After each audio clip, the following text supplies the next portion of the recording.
The alarm bells rang through the ship Aurora's Edge as Captain Lisa Morgan rushed to the bridge. Her boots clicked against the metal floor while she pulled on her uniform jacket. Something big was happening, and it wasn't good news. "What do we have?" Lisa asked as she stepped onto the bridge.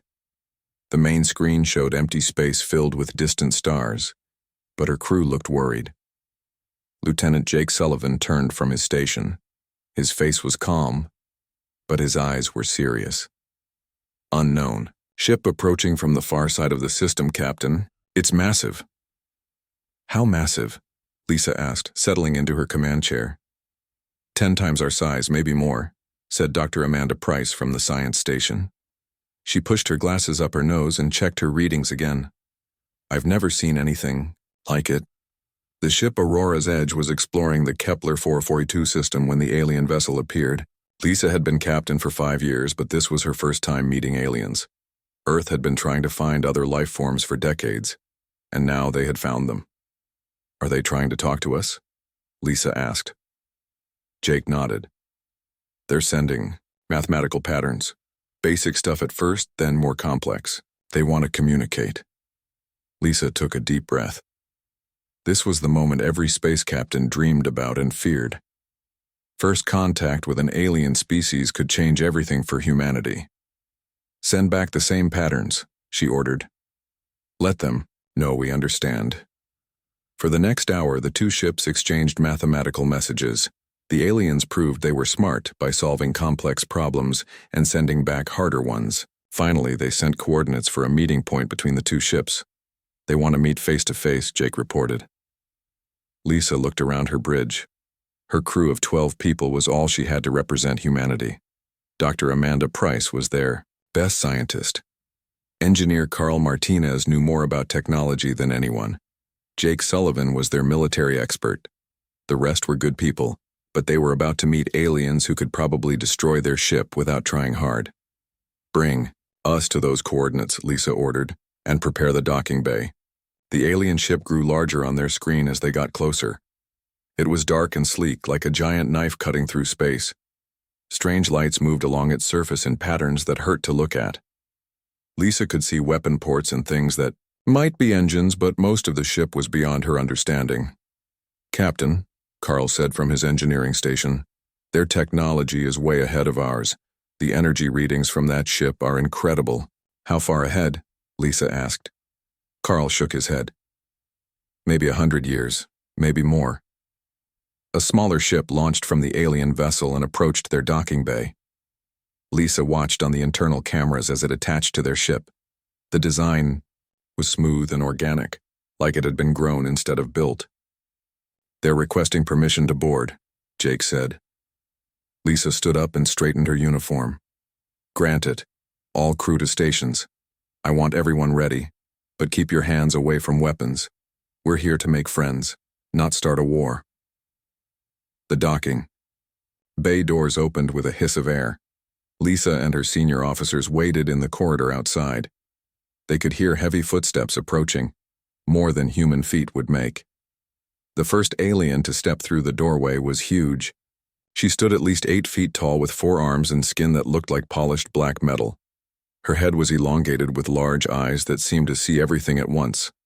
Sharp mandibles clicked together when she moved her mouth. Behind her came 4 more aliens, all armed with weapons that glowed with energy. They moved like soldiers, watching everything and ready for trouble. The lead alien stepped forward and spoke. Her voice was deep and harsh, but the words came through their translation system clearly. "I am Commander Zarath of the Vorthak Collective. You will take me to your leader." Lisa stepped forward. "I'm Captain Lisa Morgan. I'm the leader of this ship. Welcome aboard." Zarath looked down at Lisa with what might have been surprise. "You are small. Your species is small." "Yes, we are," Lisa agreed. "Would you like to come to our meeting room? We have questions for each other." The aliens followed Lisa and her crew to the ship's main conference room. Zarath sat in a chair that creaked under her weight. Her guards stood behind her, never relaxing their watch. "You are the first of your kind we have met," Zarath said. "We have traveled far to find you." Dr. Amanda leaned forward with interest. "How did you find us?" Your signals travel through space. Your ships leave traces. The Vorthak Collective knows of all life in this region of the galaxy. Jake asked the question everyone was thinking. How many other species have you met? Zareth's mandibles clicked in what might have been a smile. We have met 17 species. All of them now serve the Collective. The temperature in the room seemed to drop.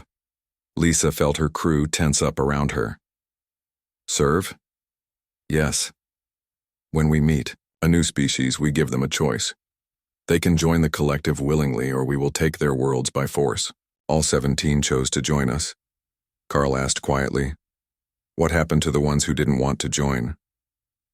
There were none. Every species we have met understood that resistance was hopeless.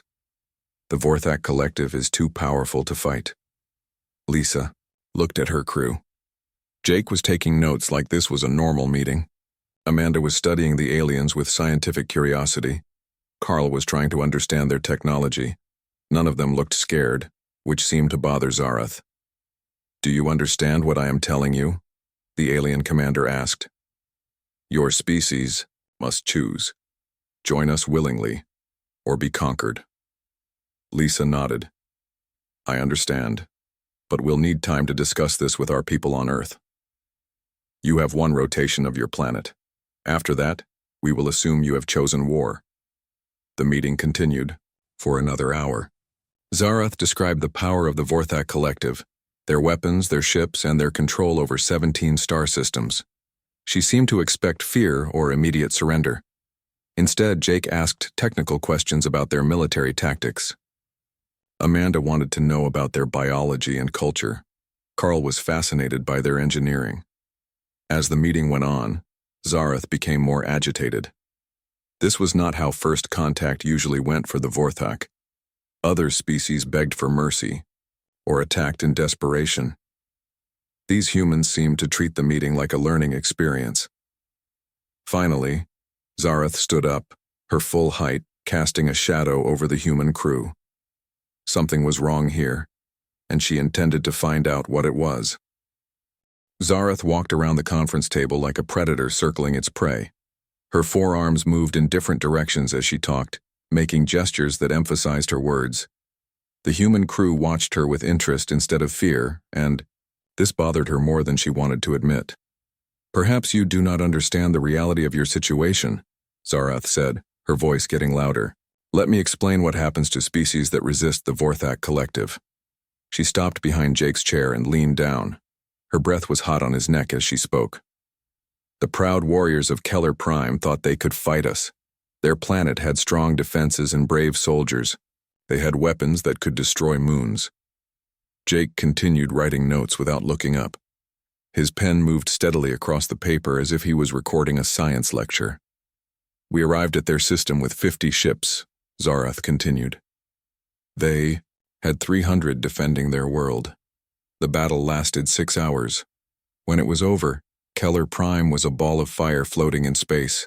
Every city burned. Every mountain was melted glass. Nothing lived. Dr. Amanda raised her hand like a student in class. How did you penetrate their orbital defenses so quickly? Did you use some kind of coordinated attack pattern? Zareth stared at her. This was not the response she expected. We used plasma bombardment from multiple angles while jamming their communications. Fascinating, Amanda said, making notes. That suggests your ships can operate independently without constant coordination. Very efficient. The alien commander's mandibles clicked in frustration. She moved to stand in front of Carl Martinez. The crystal cities of Viridian 7 were beautiful beyond description. Their people lived in harmony for 1,000 years. They created art that made other species weep with joy. Carl looked up with genuine interest. What happened to them? We gave them the same choice we give everyone. Join the Collective or face destruction. They chose to fight. Zareth's eyes grew darker. We released bioweapons into their atmosphere. The entire population died within 3 days. The crystal cities still stand, but they are empty tombs now. Bioweapons, Carl repeated, writing this down. Atmospheric deployment. What kind of delivery system did you use? Zareth felt her anger rising. These humans were treating her war stories like technical manuals. We used orbital dispersal pods that released engineered viruses. Smart, Carl said. Much more efficient than ground-based deployment. Captain Lisa watched this exchange with growing concern. Her crew was acting like scientists studying dangerous animals instead of prey facing their predators. She could see that Zareth was becoming more agitated with each question. Zareth moved to the center of the room and spread all 4 arms wide. The machine intelligence of Nexus Grid controlled an entire sector. They had computational power beyond your understanding. Robots and artificial minds that could predict our moves before we made them. How did you defeat predictive algorithms? Amanda asked. That must have required some kind of chaos mathematics or random number generation. We used psychological warfare, Zareth snarled. We broadcast images of destruction to their core processors. We showed them what we had done to organic species. The artificial minds chose to shut themselves down rather than face us. Jake looked up from his notes for the first time. They committed suicide rather than fight? Yes. Even machines fear the Vorthak Collective. Jake nodded and went back to writing. Interesting, fear as a weapon against artificial intelligence. I hadn't considered that approach. Zareth felt something she had not experienced in years of conquest. Confusion. Every species she had met before this moment had reacted with terror, anger, or desperate bargaining. These humans seemed to be taking notes for future reference. She tried a different approach. Your planet Earth is small and weak. We have studied your technology. Your ships are slow. Your weapons are primitive. Your defenses could not stop a single Vorthak destroyer. You're probably right. Lisa agreed. We're new to space travel. We've only been exploring other star systems for a few decades. Then you understand that resistance is pointless. Not pointless, Amanda said. Just unlikely to succeed with current technology. But that's not permanent, is it? Technology improves over time. Zareth stared at the human scientist. You think you can advance your technology fast enough to matter? We have been spacefaring for thousands of years. Humans are pretty good at learning new things quickly, Carl said. Especially when our survival depends on it. The alien commander began pacing again. This conversation was not going according to any script she knew. When the Vorthak met new species, those species either surrendered immediately or attacked in desperate fury. They did not ask technical questions about military tactics and bioweapon deployment. Let me show you something, Zareth said. She activated a holographic projector from her belt. Images appeared in the air above the conference table. The first image showed a beautiful planet with blue oceans and green continents. Cities of glass and metal gleamed in the sunlight. This was Harmony World, home to the peaceful Alani people. The next image showed the same planet covered in flames. The cities were melting ruins. The oceans were boiling. This is Harmony World after we finished with it. 20 billion Ilani died in 4 hours. Amanda leaned forward to study the hologram. What caused the ocean boiling? Sustained orbital bombardment or some kind of thermal weapon? Zareth's voice rose to a roar. Does it matter how they died? They are gone. Erased. Nothing remains of their civilization except empty space. It matters if we want to understand your capabilities, Jake said calmly. Knowledge is useful. Useful? For what? Zareth demanded. Learning, Jake replied. Zareth showed them more images. Destroyed cities, dead worlds, conquered peoples serving as slaves. With each horror, she expected to see fear in human eyes. Instead, she saw curiosity, analysis, and careful note-taking. After an hour of this, Zareth's frustration reached its breaking point. She had destroyed 17 civilizations, and the survivors all trembled when they heard her name. But these humans sat in their chairs asking questions like students in a classroom. She moved to stand directly in front of Jake Sullivan.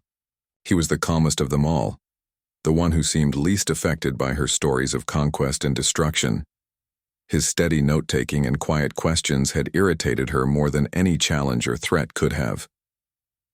Zareth leaned down until her face was inches from his.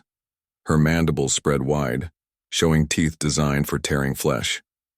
Her eyes reflected no mercy, only the cold certainty of a predator that had never known defeat. "Human," she said, her voice low and dangerous. "I have shown you the fate of 17 species. I have described weapons that can boil oceans and burn worlds. I have told you that your planet will be conquered or destroyed within one day. Your people will die screaming or serve as slaves forever." Jake looked up at her with the same calm expression he had worn throughout the meeting. His pen was still, in his hand, ready to write down her next words. Zarath's voice became a whisper that somehow carried more menace than her earlier roars. "Why aren't you terrified, human?" The conference room fell silent. Even the soft hum of the ship's engines seemed to quiet down as everyone waited for Jake's answer. Captain Lisa held her breath. Dr. Amanda stopped taking notes. Carl's fingers froze over his tablet. The 4 Vorthak guards shifted nervously behind their commander. Jake Sullivan looked up at Zarath with steady blue eyes. No fear showed in his face, no anger, no desperation. He set down his pen carefully and spoke in the same calm voice he had used throughout the meeting. "Because you remind me of home." Zarath blinked her large eyes in confusion. That was not an answer she had ever heard before. "What do you mean?" Jake stood up slowly, never breaking eye contact with the towering alien. Even standing, he only came up to her chest, but somehow he did not seem small anymore. "You want to know what terrifies humans?" Jake asked. "It's not death. We've been dying since the day we were born. It's not conquest either. We've been conquering each other for thousands of years." Captain Lisa felt the blood drain from her face as she realized what Jake was about to reveal. She wanted to stop him, but the words were already coming. "You showed us pictures of burning cities," Jake continued. "We invented that, orbital bombardment. We thought of it before we ever left our planet. We built weapons to do it to ourselves." Zarath took a step back, her mandibles clicking uncertainly. "You wage war on your own species?" "We've fought over 30,000 wars just among ourselves," Jake said matter-of-factly. "We've had conflicts that lasted 100 years. We've created weapons that could destroy our entire world, and we've come close to using them several times." Dr. Amanda was staring at Jake with horror in her eyes. She knew human history, but hearing it described this way made it sound monstrous. "Your bioweapons killed 20 billion people in 3 days, Jake said. That's impressive. We developed diseases that could kill that many people in 3 hours. We tested them. We refined them. We made them better at killing." Zarath's 4 arms moved nervously. "You are lying. No species would do such things to itself." "Are we lying, Captain?" Jake asked, looking at Lisa. Lisa closed her eyes for a moment, then opened them and shook her head. "No, he's telling the truth." Carl Martinez spoke up quietly. "We have detailed records if you want to see them." "Show me," Zarath demanded. Carl activated the ship's main display screen. Images appeared that made the Vorthak guards step backward, in shock. Cities reduced to rubble by bombing, battlefields covered with bodies, mushroom clouds rising over destroyed lands. "This is from our Second World War," Carl explained. "We killed over 50 million of our own people in 6 years. We invented weapons that could level entire cities with single bombs." More images appeared. Chemical weapons creating clouds of death, soldiers fighting in trenches filled with poison gas, civilians fleeing from burning buildings. "We used chemical weapons on each other for decades," Jake said. "We created gases that would melt a person's lungs. We fired them from artillery shells into crowded cities." Zarath watched the images with growing disbelief. "These are your own people?" "Yes," Jake said simply. "We did this to ourselves because we disagreed about politics, religion, territory, resources. Sometimes we fought just because we didn't like how other humans looked." The images continued. Nuclear weapons tests that turned islands into glass. Biological weapons that created plagues. Experimental weapons that tortured victims before killing them. "You want to orbital bombard our cities?" Jake asked. "We already know what that looks like. We've done it to ourselves. You want to use bioweapons? We've got samples of diseases we created that make your viruses look harmless." Dr. Amanda found her voice, though it came out as a whisper. "Jake, Please stop. But Jake continued, his voice remaining calm and steady. You showed us 17 species you conquered. We've fought wars with ourselves on 7 continents, in the air, on the ocean, under the ocean, and in space. We've turned warfare into an art form. Zareth's breathing became rapid and shallow. But you survived. Your species still exists. That's what makes us dangerous, Jake said. We can take incredible punishment and keep fighting. We've survived ice ages, plagues, asteroid impacts, volcanic eruptions, and our own weapons of mass destruction. We adapt. We learn. We get stronger. The alien commander looked around the room desperately. Your leaders surely stopped these wars. Someone took control. Our leaders started most of them, Jake replied. We've had dictators who killed millions of their own people just to stay in power. We've had religious wars that lasted centuries. We've had conflicts over resources that made entire regions uninhabitable. Carl brought up more images. Cities filled with starving people, mass graves, execution camps, torture chambers. This is what we do to each other when we're being civilized, Jake said. When we really get angry, we get creative. Zareth stared at the images in horror. How do you sleep at night knowing this about your species? Because we also create beautiful art, cure diseases, explore space, and help each other when disasters strike, Jake answered. We're capable of incredible kindness and terrible cruelty, sometimes in the same day. The room fell silent again as the implications sank in. Captain Lisa understood now why other alien species had quarantined Earth when they first discovered humanity. They weren't protecting themselves from human technology. They were protecting themselves from human nature. You offer us surrender or destruction, Jake said. Those are the only 2 options you can imagine because that's how the Vorthak think. But humans are different. We have a 3rd option. What 3rd option? Zareth asked, her voice barely audible. Jake smiled for the first time since the meeting began. It was not a pleasant smile. We fight back, not because we think we can win, easily, but because fighting is what we do. It's what we've always done. We've been preparing for this moment our entire history without even knowing it. Zareth took another step backward. You would fight a war you cannot win? We've done it before, Jake said. Many times. Sometimes we lose. Sometimes we win against impossible odds, but we always fight. It's who we are. Captain Lisa finally found her voice. Jake, that's enough. But Jake wasn't finished. You want to know what really terrifies humans, Commander? It's the possibility that we might meet something out here in space that's worse than we are. But you're not worse. You're just bigger. Versions of us with better technology. He leaned forward slightly, and somehow the small human seemed to loom over the 8-foot alien. And that means we know exactly how to beat you. Zareth's 4 hands clenched into fists. The temperature in the room seemed to drop as her anger replaced her confusion. Her mandibles spread wide, showing rows of sharp teeth designed for tearing flesh. You dare to threaten the Vorthak Collective? She roared. We have conquered star systems. We have destroyed civilizations. You are insects compared to us. Jake remained perfectly calm. We've destroyed civilizations too. Our own, several times. We rebuilt them and made them stronger. Impossible. Zareth slammed one of her fists on the conference table, leaving a dent in the metal. No species destroys itself and survives. Dr. Amanda looked up from her tablet where she had been checking historical records. Actually, we've had several civilizational collapses.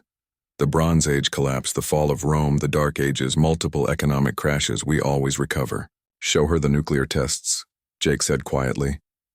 Carl hesitated, looking at Captain Lisa for permission. Lisa nodded reluctantly, knowing there was no going back now. The main screen filled with footage of atomic bomb tests.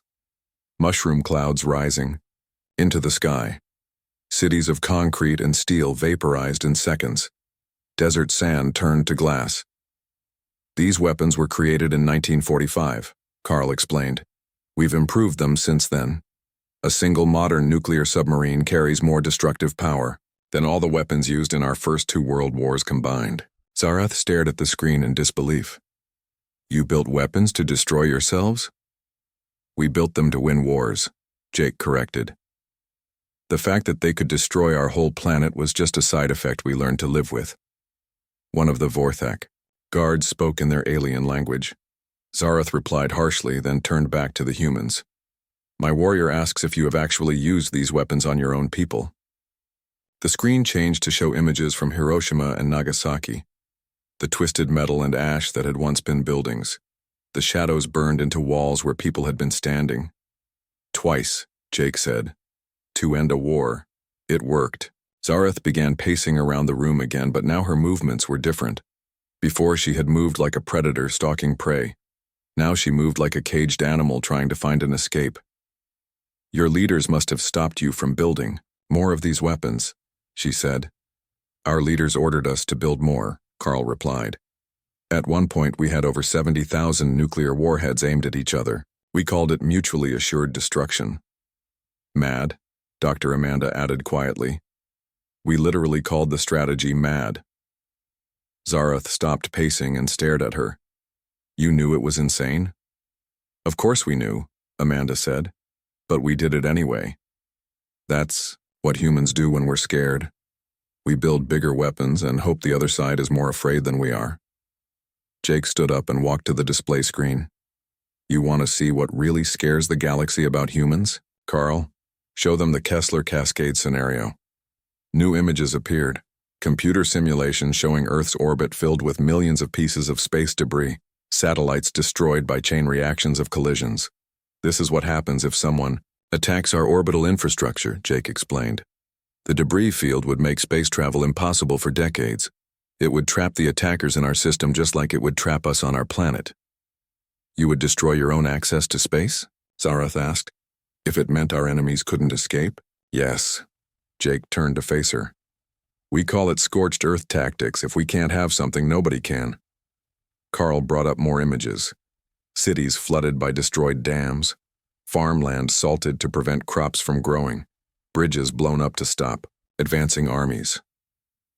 We've been doing this for thousands of years, Jake said. We destroy our own resources to deny them to enemies. We poison our own wells. We burn our own crops.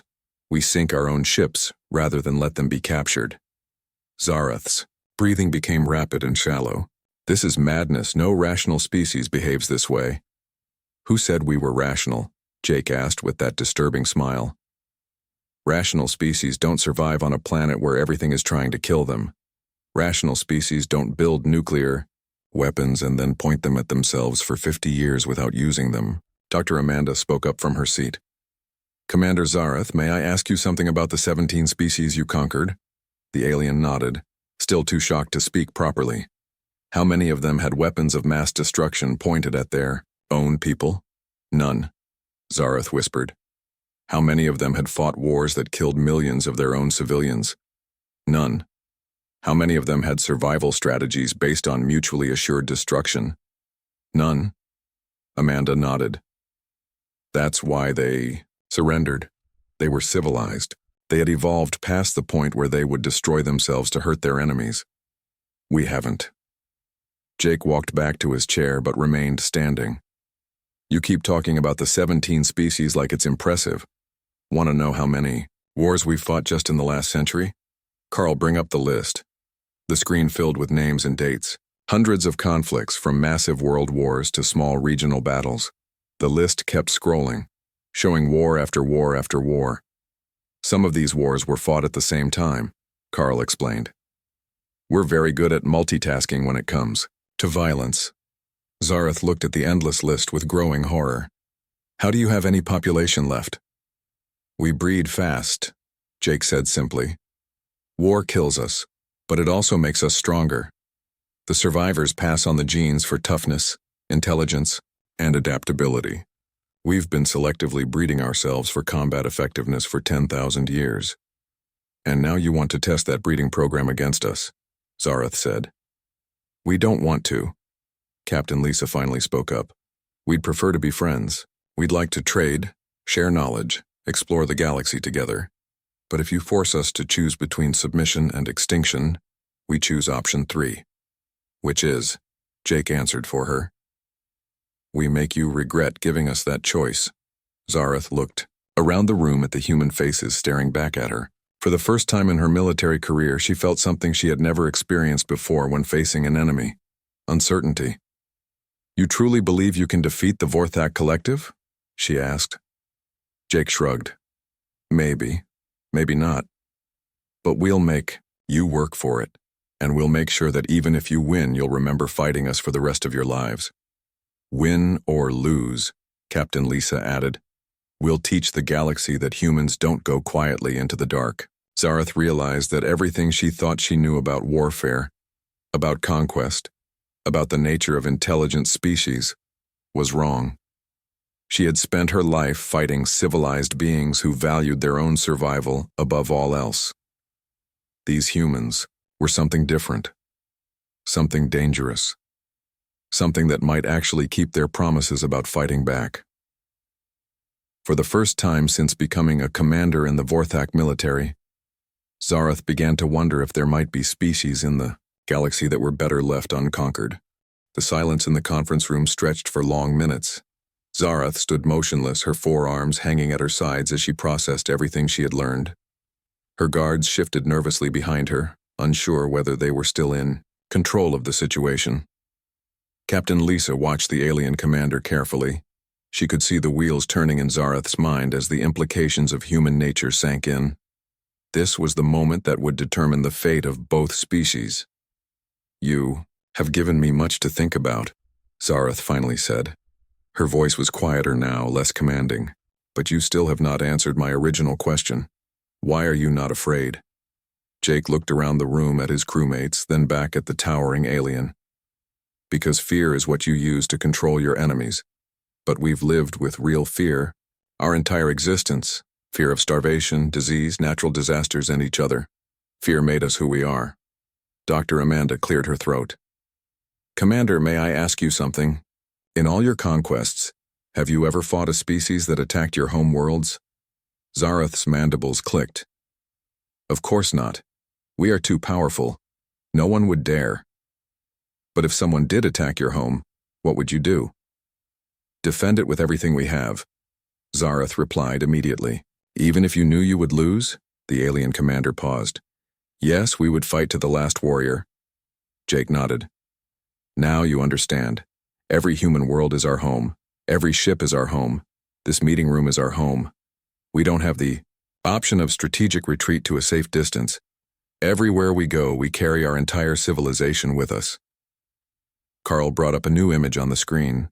It showed Earth from space, a blue and green marble floating in the darkness. "This is our only planet. We have some colonies, but they're small and new. If someone destroys Earth, humanity dies. That should make you more cautious, not less." Zareth said. "It makes us more desperate," Jake corrected. "And desperate humans are the most dangerous kind." Captain Lisa stood up and walked to the window that looked out into space. She could see the massive Vorthak ship in the distance, its dark hull reflecting starlight. "Commander Zareth, I want to make you an offer." "What kind of offer?" Lisa turned back to face the alien. "Single combat. Your strongest warrior against our strongest. Winner takes all. If your warrior wins, humanity will consider joining your collective. If our warrior wins, you leave our space and we remain independent." Zareth's eyes widened. "You would stake your entire species on single combat?" "Humans have been settling disputes that way since we invented weapons," Jake said. "It's in our blood." "This is absurd," Zareth protested. "The Vorthak Collective does not gamble with the fate of civilizations." Dr. Amanda looked up from her tablet. "But you do destroy them without giving them a real chance to prove themselves. How is that better?" Zareth began pacing again. "Because it is efficient, quick, clean." "Boring," Carl added. "Where's the challenge in that?" The alien commander stopped pacing and stared at him. "Challenge? Fighting someone who can't fight back isn't really fighting," Carl explained. "It's just execution. Where's the honor in that?" "We do not seek honor. We seek victory." Jake shook his head. "Then you don't understand humans at all. We seek both. Victory without honor is just bullying. Honor without victory is just dying. Well, but victory with honor? That's what we live for. Zareth looked at her guards, then back at the humans. Even if I agreed to this insane proposal, who would fight for your species? I would, Jake said immediately. Jake, no. Captain Lisa protested.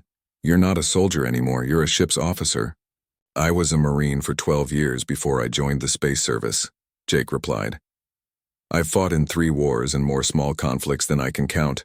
I know how to fight. Zareth studied Jake with new interest. You are a warrior. I'm a human, Jake corrected. We're all warriors when we need to be. That's another thing that makes us dangerous. Dr. Amanda spoke up quietly. Commander, what does your warrior code say about refusing a challenge? Zareth's mandibles clicked rapidly. It says that cowards die without honor. Then you can't refuse without losing face among your own people, Amanda observed. The alien commander realized she had been outmaneuvered. These humans had used her own culture against her, just as they used everything else as a weapon. Very well, Zareth said after a long pause. I accept your challenge, but I will be the one to fight for the Vorthak. You? Jake asked. You're the commander. Shouldn't you send one of your warriors? I am the strongest warrior here, Zareth replied with pride. I did not become commander by hiding behind others. Captain Lisa felt her heart sink. Zareth was twice Jake's size and had 4 arms. She was bred for combat and had centuries of experience. Jake was brave, but this seemed like suicide. What weapons? Jake asked. Hand-to-hand combat, Zareth said. No weapons, pure skill against skill. Agreed. Lisa grabbed Jake's arm. This is madness. She'll kill you. Jake smiled and patted her hand. Maybe. But remember what I told her? About desperate humans. I'm not just fighting for myself, I'm fighting for everyone I've ever known. Carl was already making preparations. We can clear out the cargo bay. It's big enough for a proper fight. How long do you need to prepare? Zareth asked. Jake rolled his shoulders and stretched his neck. I'm ready now. The alien commander looked surprised. You do not wish to train? To prepare strategy? I've been preparing my whole life, Jake said. Every human has. We don't know when we'll have to fight, so we're always ready. As they made their way to the cargo bay, Dr. Amanda walked beside Jake. Are you really confident about this? Jake shrugged. Confidence has nothing to do with it. This is what needs to happen. But she's so much bigger and stronger. Size and strength aren't everything in a fight, Jake replied. Humans have been beating bigger, stronger opponents since we first picked up rocks and threw them at saber-toothed tigers. They reached the cargo bay, which Carl had quickly cleared of equipment. The space was large enough for the 2 fighters to move around freely. The walls were lined with the crew of both ships, humans and Vorthaks watching nervously. Zareth removed her armor and weapons, revealing a powerful body covered in natural armor plating. Her 4 arms moved independently, each one capable of crushing bones. She stood in the center of the bay like a living tank. Jake removed his uniform jacket and rolled up his sleeves. He looked small and fragile next to the alien warrior, but his eyes held no fear. Before we begin, Zareth said, I want you to know that I respect your courage, even if I think you are foolish. Jake nodded. I respect your honor in accepting the challenge. Win or lose, both our species will remember this moment. Captain Lisa stepped forward. The rules are simple. Fight until one of you cannot continue. No weapons except what nature gave you. The winner determines the fate of both civilizations. She looked at both fighters. Begin. Zareth moved first, her 4 arms reaching out to grab Jake in a crushing embrace. But Jake was no longer where she expected him to be. He had rolled to the side and come up behind her, his fists already moving toward pressure points he had identified in her anatomy. The fight for humanity's future had begun.